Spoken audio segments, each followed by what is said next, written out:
So, ladies and gentlemen, good evening.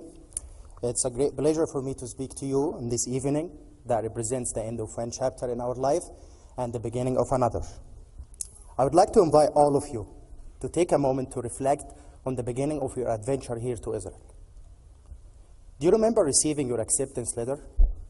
You were probably excited to come here to this country. Then you started telling everybody you were coming to Israel, and maybe you started to get a little bit nervous. Everybody is in this room has had a friend or a family member who told him not to come to Israel. There is conflict there. Aren't you afraid of being blown up? Do Jews speak English? Do they have water? So, if you think you heard a million reasons why not to come to Israel, I heard 1.5 million. Growing up in Egypt, the entire country had opinions about Israel, and none of them were positive.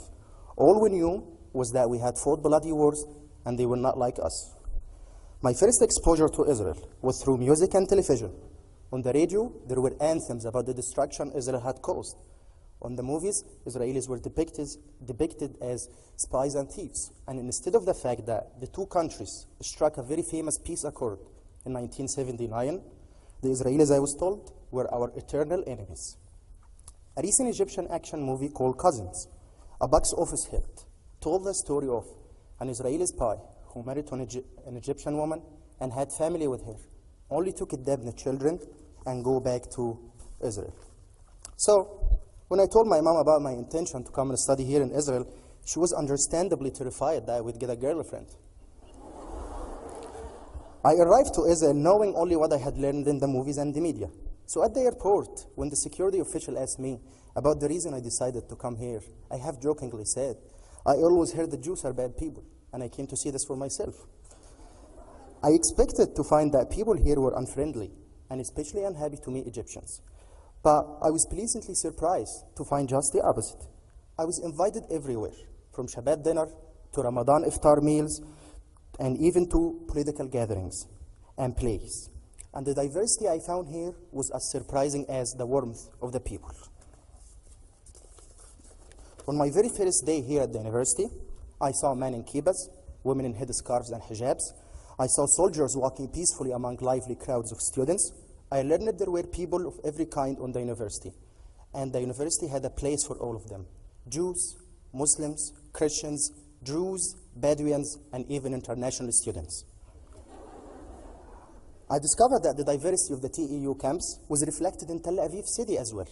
How fascinating is it to be in a city where you can go to a beach in central Tel Aviv and you see a Muslim woman, a couple of gay kissing, and a Hasid sharing the same small space?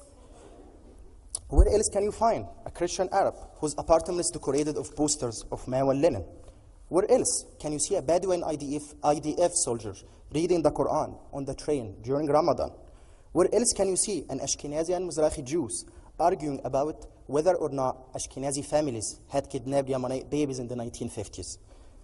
To be sure, my experience here has been defined by the unexpected. While traveling beyond Tel Aviv, one cannot help but notice the proximity of kibbutzim to Arab villages and the easy relationship they seem to share with one another. Perhaps the greatest revelation of my being here was that in spite of all the conflicting histories and identities, people are still able to live their daily lives in a spirit of cooperation. One particular instance stands out for me when I think about this paradox that plays out in Israel on a day-to-day basis.